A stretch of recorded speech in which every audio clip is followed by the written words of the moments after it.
Hello, America. Welcome to the Junto Podcast, where we promote the practical applications of critical thinking and bold creativity. I am your host, Edgar Mills. Thanks for joining us.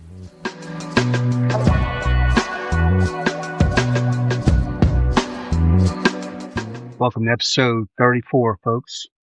Today we're talking about the working man.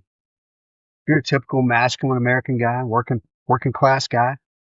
You're the sole breadwinner for your family. You get up and do the grind every day, whatever your blue collar job is. You got to keep the lights on, man. You got to pay the bills. The emergency medical stuff that pops up with the kids all the time. There's a lot of it. Your car. Maybe you can't afford, that $80,000 F-250. Maybe you're driving around in a 10, 15-year-old car that's kind of a piece of shit. You got to keep it on the road. You wake up every morning, you got some chronic back pain, some knee pain, ankle pain from years of unaddressed injuries. Your current idea of success is just paying the bills before the late fees hit, and that your kids have shoes that fit their feet. Some people might call you angry or disconnected, a curmudgeon even. And at your church, some of the church moms who might be from probably a much higher tax bracket, it kind of in private, they tell your wife that like maybe you should consider counseling or therapy. What do you think about that? This episode was precipitated by an article I read, and it was a little short article on some social media channel. And I don't even know the scientific validity of this, but it's an observation that sparked some other thoughts in my brain. A correction officer with, multiple decades of experience observed that ex-inmates who got out and were able to achieve success and like even considerable wealth within 5 years of their release, they all shared a commonality, a key trait. And that trait among those few men who were able to get out and be successful, that key trait that this corrections officer noticed was that they all rejected therapy and programs for assimilation and trauma processing.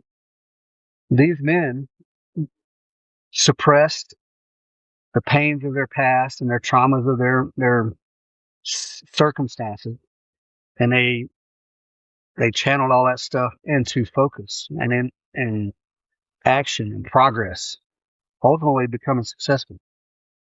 In contrast, what this particular corrections officer noticed was that the inmates who engaged in all this counseling and got out, they stayed poor, they stayed impoverished and stagnant. And then in some cases, many of those cases, they kind of developed a victim mentality that kind of further impeded their forward progress onto, any semblance of like successful life. So what that did was it kind of challenges, the psychology field, their view that suppressing these things is toxic. The psychologists believe that you have to address and all these things, and you have to somehow magically solve these problems of the past before you can carry on to the future. But this guy's point of view, from what he saw, and kind of my point of view too, is that suppressing that stuff, it can provide fuel for your achievement as opposed to stopping it. And all this excessive emotional processing can become kind of an addictive barrier or a crutch and it slows your growth. So that guy's observations, it kind of compares and contrasts in the psychological realm there, incompatible approaches. And one is what the sort of accepted doctrine is that, that before you can be successful, you have to heal. E.g., you can't move forward. You're powerless until you've addressed these past traumas and figured out how to make them right in your head somehow. Versus the age-old masculine technique, my technique, and many like me, of burying the trauma beneath a sort of drive, a, a deeper motivation that other people just can't see. They can't wrap their mind around. Now, no, in my uneducated opinion, because I live this concept, this is how then that's why that article caught my attention.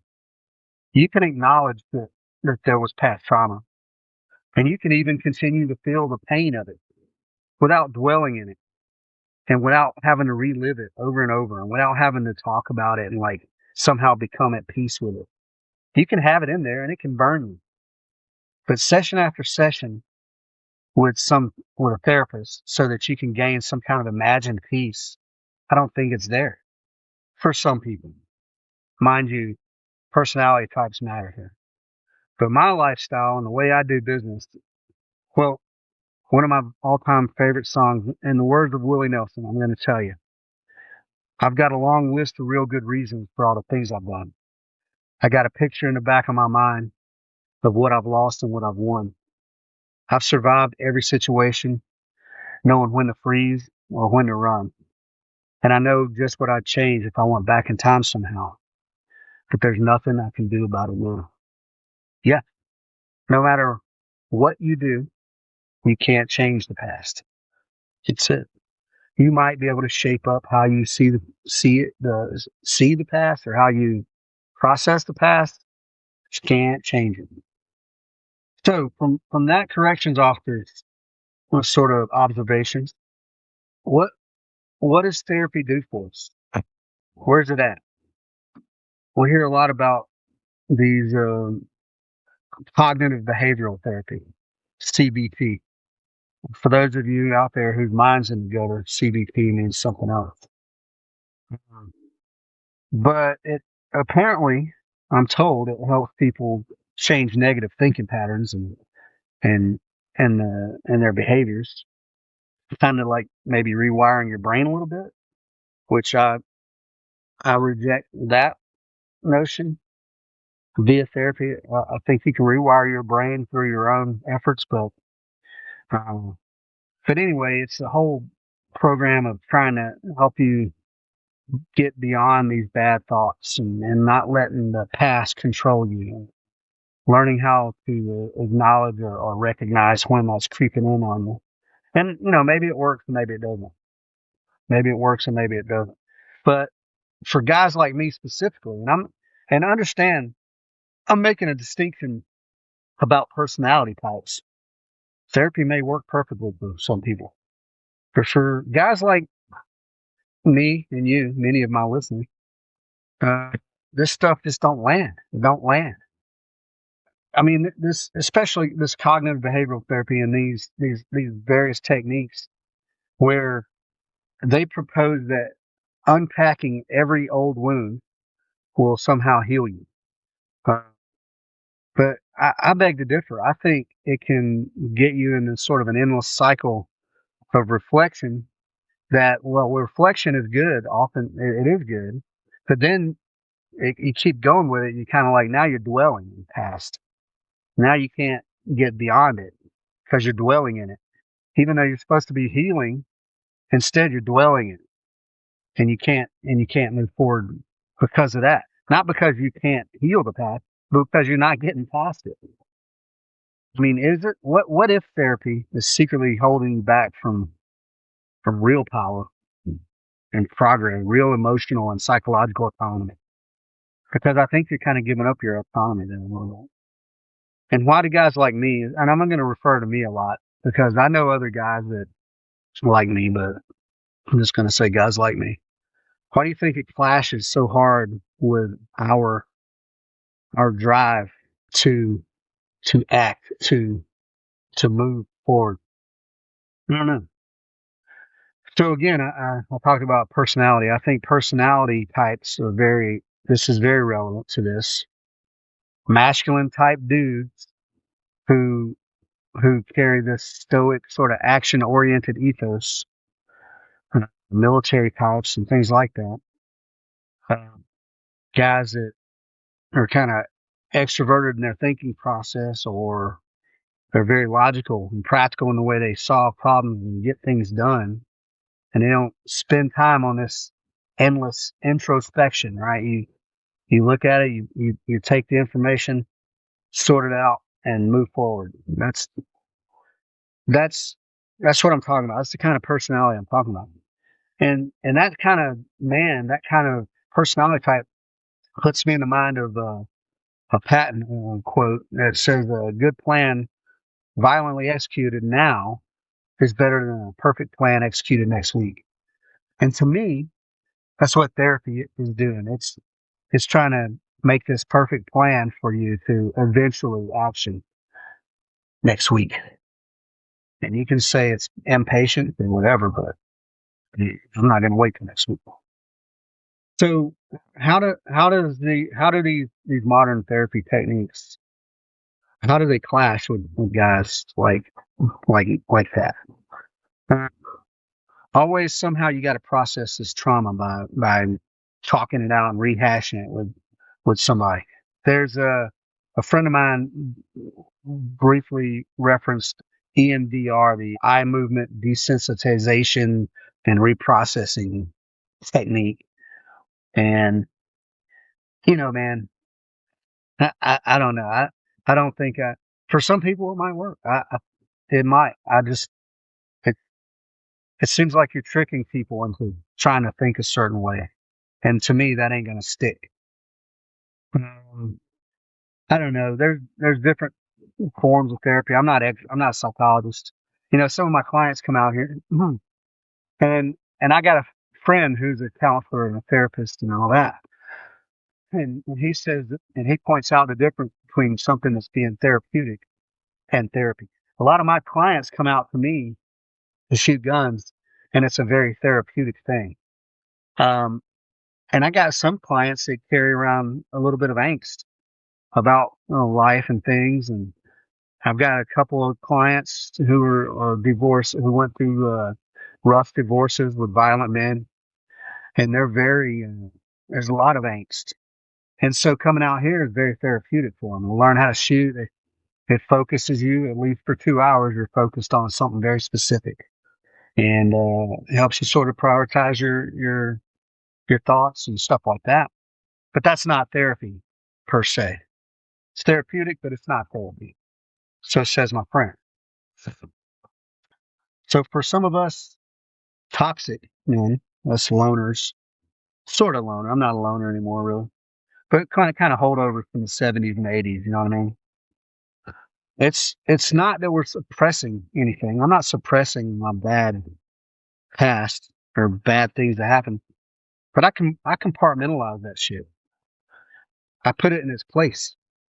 It's got a place, and I put it in it, and I try to leave it in there, and acknowledge that it's there. And instead of spending energy on that, I spend my energy on trying to build a business and trying to help, family members struggling and try to help people who are struggling. I try to help. That's a therapeutic thing. That's almost therapy. I say it all the time that the podcast is kind of like therapy for me. It kind of is. So, and I compartmentalize. Yeah, put that stuff where it belongs and put all the energy you would be spending worrying about a thing into doing something like everyday survival, paying the bills, or building your Fortune 500 company, or building a house. Put your energy into something tangible, like those ex-cons did. That makes more sense to guys like me. It aligns with our personality type, action over analysis, right? Do the analysis for sure, but then act on it. And any hardship that was back there in the past, we use that as fuel, as opposed to making excuses to keep us slow, to keep us held back for whatever reason. I understand this is my opinion, good people, and hopefully somebody, if you disagree with these things I'm saying, or if some therapist out there is listening and going, man, this guy's putting out some dangerous things. please reach out, comment on it, let me know.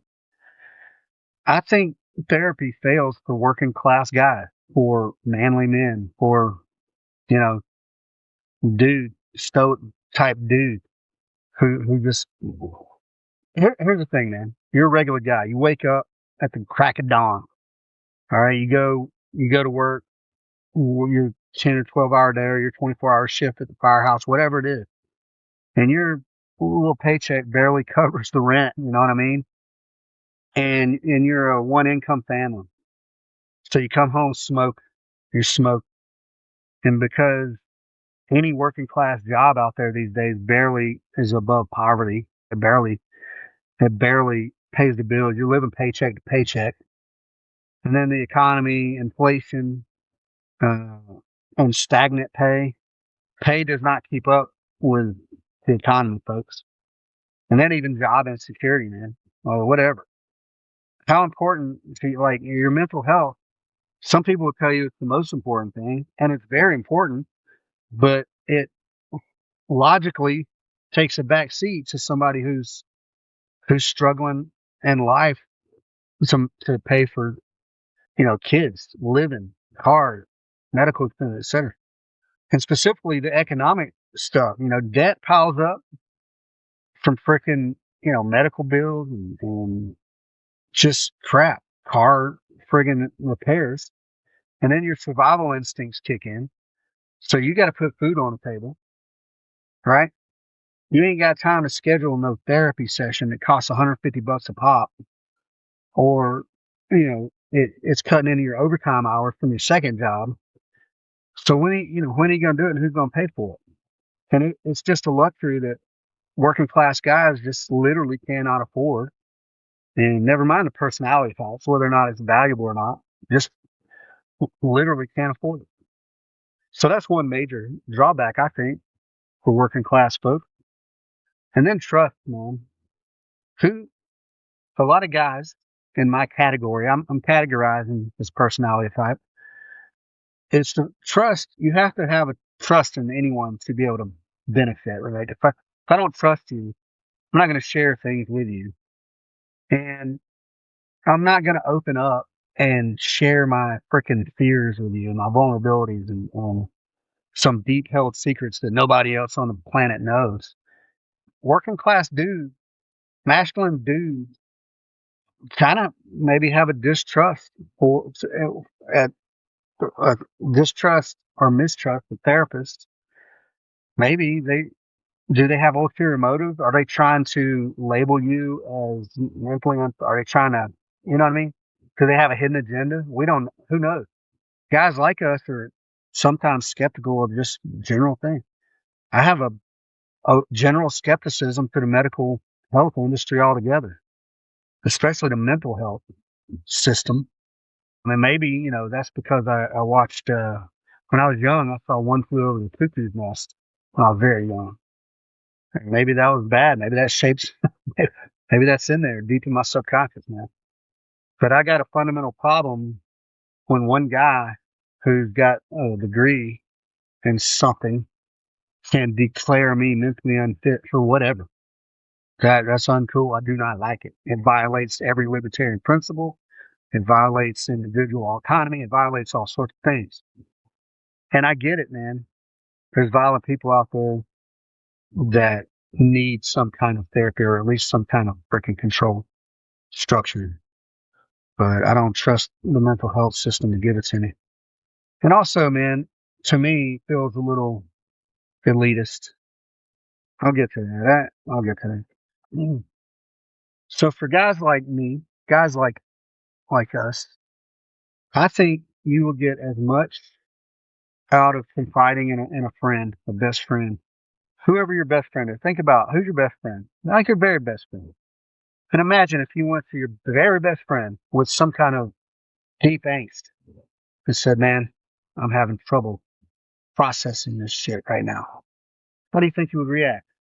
That guy would do everything in his power to help you make it right? Or even a colleague at work, or even somebody who you don't even know that well, but you share common interest and you know each other. You trust them, right? to a degree. Like you see how he is, you shoot with the guy, or you go hiking, or you do whatever, and and you're like, yeah, this is a good dude. I can trust this dude. And then so he don't know you intimately, personally, but he knows you well enough to be like to give you an objective sort of perspective on things. I think that's more valuable, vastly more valuable, or at least as valuable. Again, personality that stuff. Genuine organic connections, I think, will help you address and resolve psychological and emotional issues far better than going to some dude's office. Yeah, yeah. Then what else? What's some other why else? What's some other reasons why therapy just don't work out for working class dudes, for manly men? There's sort of there's sort of a mismatch with reality of daily life, man. Like therapy assumes that you have the luxury of time. It assumes you have the emotional bandwidth to to heal your inner child. Like your scars are part of what makes your character. Your scars are part of who you are. You, I don't know that you can heal them completely ever. But working class guys, man, you're too busy being the provider to like indulge in that kind of. It's not selfish. Don't get me wrong. I'm not trying to stigmatize mental health.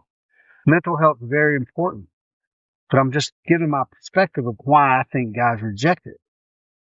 It's an indulgence, in my opinion, that is what causes guys to reject it. I mean, if you're being realistic about daily life, man, the car don't fix itself. The kids need to ride to school, baseball practice. The doctor's appointments stack up, and they keep stacking. When you got a bunch of kids, they're always sick. They go to public school, and they're always getting sick off some other kids. These things aren't optional things. You can't opt out of them. They're fires that you got to extinguish daily to keep everything from falling apart. It's something us regular people call life. Yeah. And then on the worst end of that, on the downside of that, therapy can reinforce or even introduce the victim mindset to people versus a resilience mindset. And we saw that in that passage about the ex-cons with the guys who got out and weren't successful. So I don't think you're going to find any magical breakthroughs when you blame in the past for your life as it is, or making excuses about things.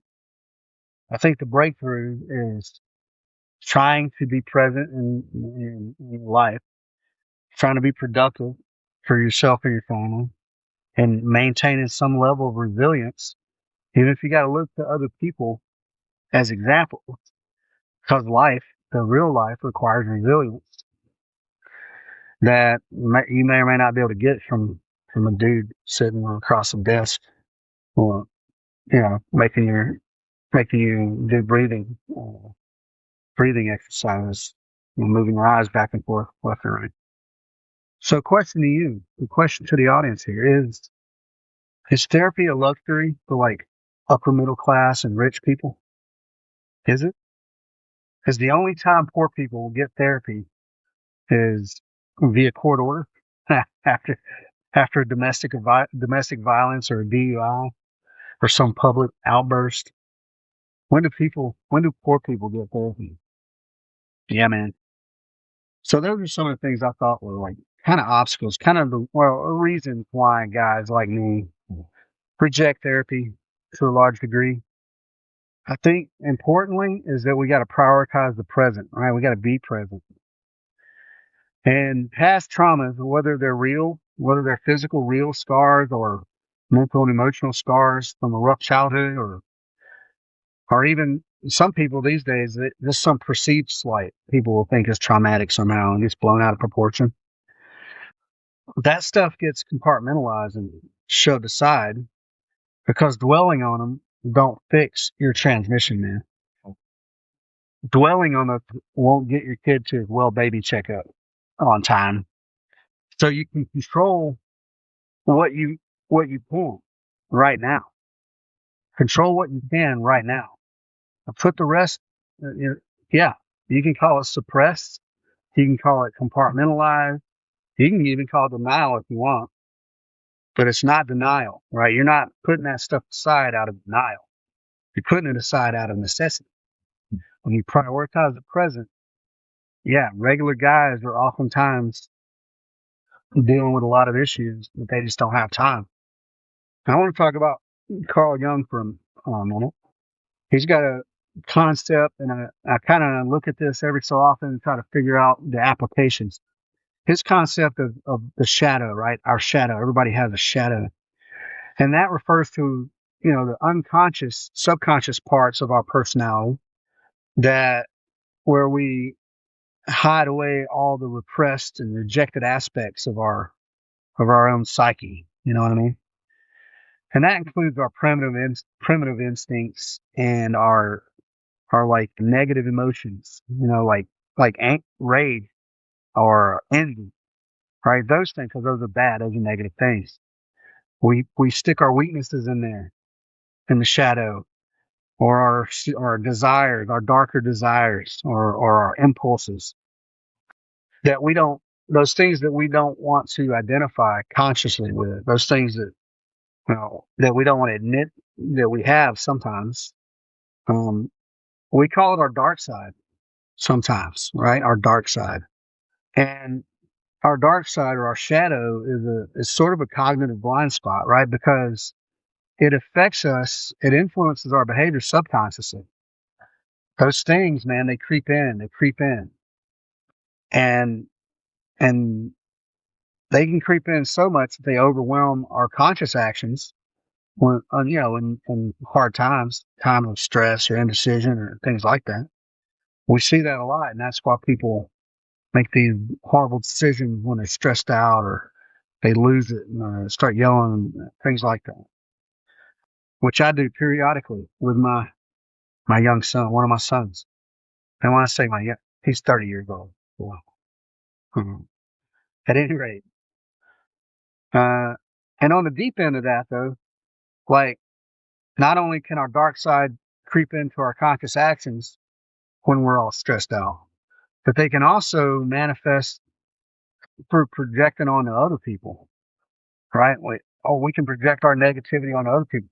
Or, for people who, you know, that dark side can creep into your sleep and you're laying there in bed at night trying to sleep, but worried about things, or you even have kind of screwed up dreams based on the stresses that are going on in your life. That dark side is powerful. It's subconscious, but it's powerful. Now, I think Jung, I believe that he would say that, yeah, we need to acknowledge the shadow of the dark side and use it as it can be used in a positive way, but don't over-identify with it, right? Don't take on the traits of the dark side in your daily conscious life, but let it integrate where it can be fueled, right? Where it can fuel your drive or your motivation, your persistence. That's where you get the fuel from, not the empty fuel that you get from empty words with some overpaid therapist. That's the way I think Jung thinks about it. Yes, acknowledge the shadow, but don't over-identify with it. Use it as fuel as you can. Now, I go even further.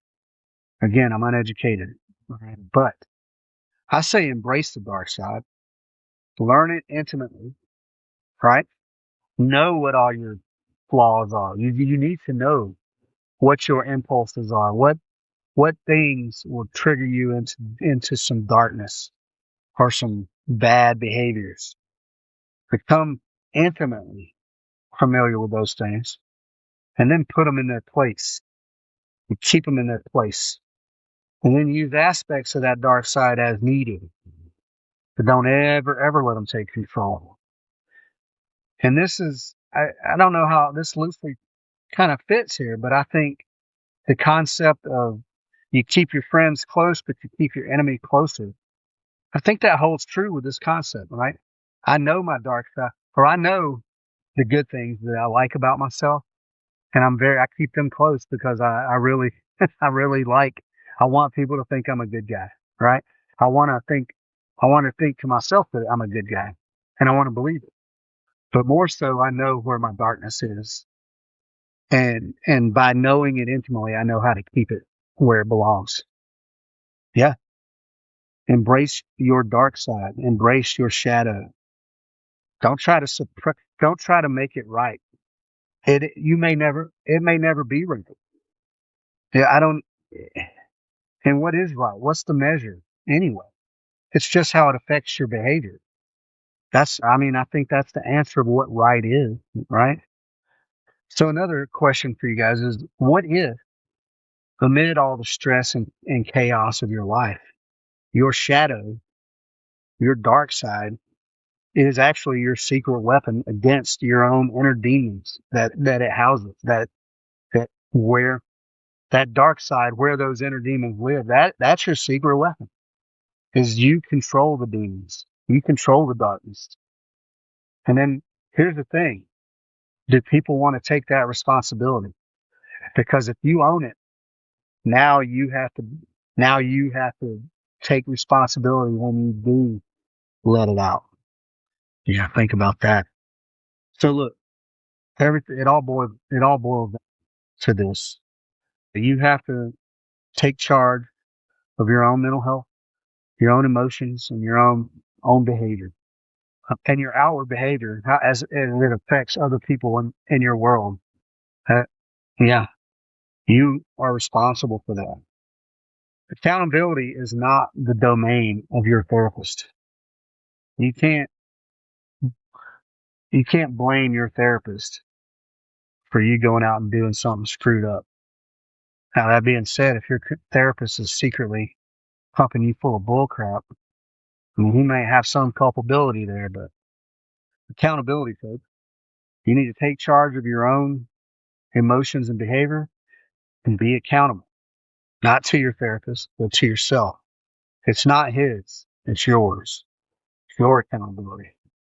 And then, in order to do that, in my opinion, we have to learn how to prioritize things in our life, our thoughts, our emotions, our desires.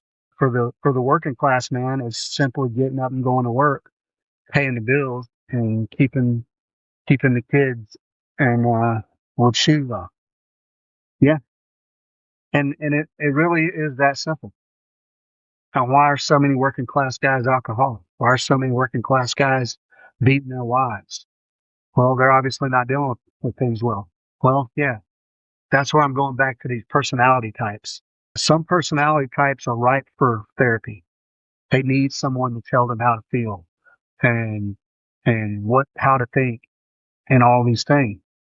And if you need that and it works for you, drive on. I am not poo-pooing therapy in the sense that I don't think it's good for anyone.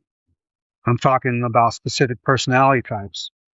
These manly men, these alleged manly men, you know, masculine dudes, type A's, whatever kind of personality you want to call them, military types, uh, construction worker types, firefighter types.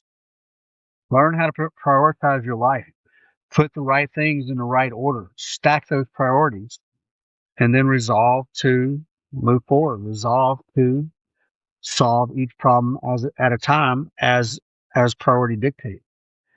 And then the things that are holding you back, right? The things that make you angry or the things that are causing you to procrastinate.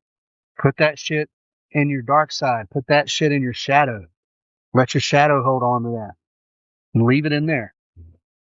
Know that it exists and it is creeping, trying to get out. And then take deliberate and purposeful steps just to be a better human. Hold yourself accountable to what your vision of yourself is. If ex-convicts can do it, you can do it. Life happens one day at a time, folks. We build our life one day at a time, experience by experience. That's it. One experience at a time. Past pain, past trauma, even failures, even past failures, of which I have many. Use that as fuel instead of an anchor. Don't let it weigh you down. Use it as fuel to propel you forward. And that's how we, working class, paycheck to paycheck dudes, can turn barely surviving into thriving on our own terms. Ponder these things, good people. Now, if you're a mental professional, mental health professional, reach out. I would love for you to hit me up. I would love to hear your thoughts. I'd love for you to tell me all the reasons why you think I'm right or wrong or in between.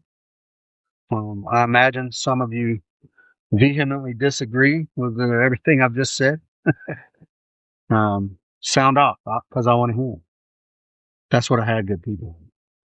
That article really sparked in my brain, so I felt compelled to speak on it. All right, folks, please follow, like, comment, share, and even do a review, please, on whichever platform you listen on. I would love for this podcast to grow. Yeah, I plan on doing it indefinitely. So I would love for it to grow. What do we got coming up? 2teamguys.com. We got the 3-day land navigation course coming 5, 6, and 7 December. We got spots for 2 more humans. 2 more humans can sign up for that. And then we got, for shooting, we got the Baby It's Cold Outside match coming up on 20 December. And you can find that at ospreyshootingsolutions.com. Plenty of space open for that. And then, folks, please help out. The Help a Homie Fund. That's givesendgo.com/Help a Homie Fund. Help me help other people squeeze through the holidays. Pay for that car repair. Get a new pair of sneakers for their kid. Keep diapers in stock, etc., etc.